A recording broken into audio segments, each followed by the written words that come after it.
Hi guys, welcome back to the channel. Today we are at the VOCO Hotel by IHG in Seoul Myeongdong. I had a 3-night stay here, and this was a work trip as well for this particular week. And as you can see, aside from 2 a little bit overcast days, we are once again having a beautiful sunny day here in springtime Seoul, so that is quite nice. And here we have a deluxe room at the VOCO, and yeah, I was quite happy with this. First time for me to stay at the VOCO brand. Other than that, as far as IHG is concerned, I always stayed at the Intercontinental, at one of the Holiday Inn Express in Hongdae, and so far it has always been decent.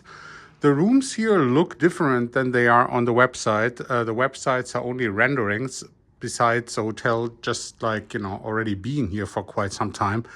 I don't know why they don't use correct pictures of their rooms, because the room shows there is a sofa chair here.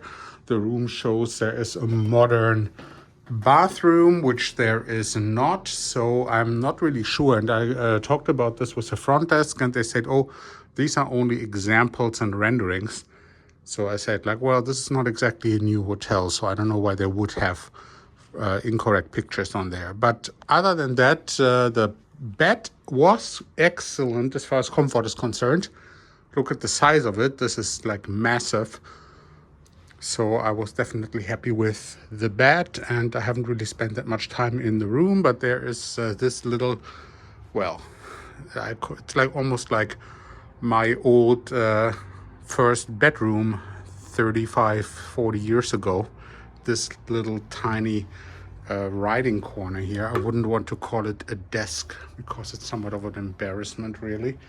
But everything is clean. The carpet is clean and new. So the TV you see, I haven't switched it on a single time during these 3 nights here.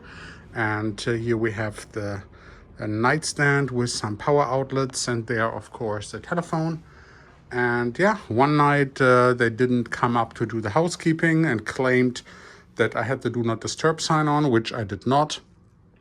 So I'm not exactly sure what is going on here in terms of the service levels at the VOCO. But hey, you never know what's going on. One positive thing is there is a mini bar here, which has 2 cans of soda, one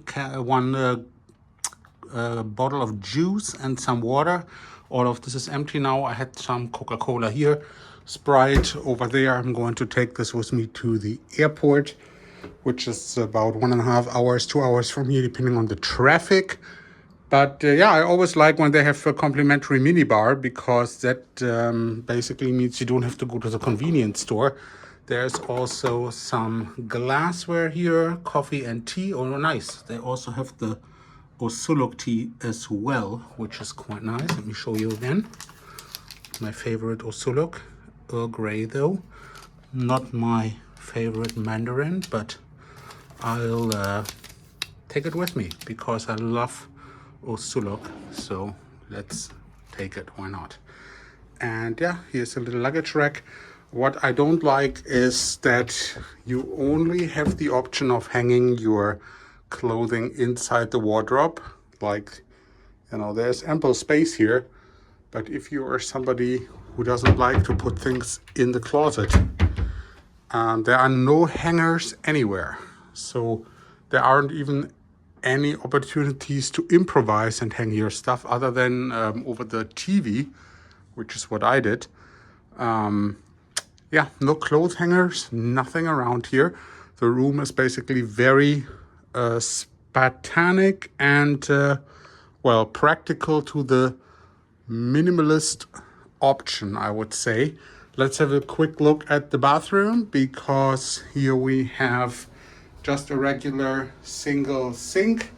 These are the amenities: antipodes for hand and body wash, shampoo, and conditioner, and hand and body lotion.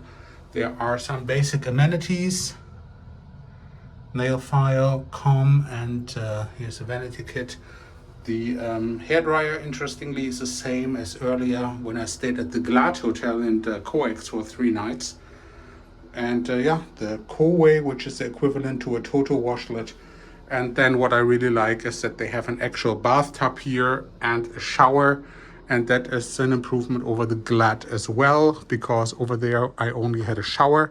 So I like the tub option at least. So that is always nice. Either way, yeah, the breakfast was very nice. Can't say anything negative about the breakfast. The rates here are somewhat outrageous if you book it as a private customer other than a company, because it was over 350 US dollars this week, and 350 US dollars for this. I don't know what to think about this. I mean, if you're staying here with a company and you have a volume contract, then it's you get a discount, of course, but then, you know, that doesn't apply to most people. So I'm really wondering, like, where are we going in terms of the pricing development with these hotels? Because if this costs 350 US dollars, I don't know what else is going on. But it goes for all the other hotels in Seoul as well. Because from here we can see there's a plaza in the right-hand corner. The Aloft is not very far from here. The Shinsegae duty-free store, Myeongdong, is right around the corner. So yeah, I mean, this is what we get. This is currently the situation in Seoul as far as pricing is concerned. It is high season in April, so I guess that has something to do with it. But other than that, you be the judge if you would pay 350 US dollars for this, or I think they wanted 60,000 points per night, which is even crazier. So you never know. But if you are coming here and you want to stay near Myeongdong, then this is your choice at the VOCO by IHG. This was the Deluxe room number 1412, and the hotel also has a lounge. I don't have access to that lounge because I'm no longer Diamond, but if you do have it, then you can use it. Other than that, thank you for watching and see you in the next one.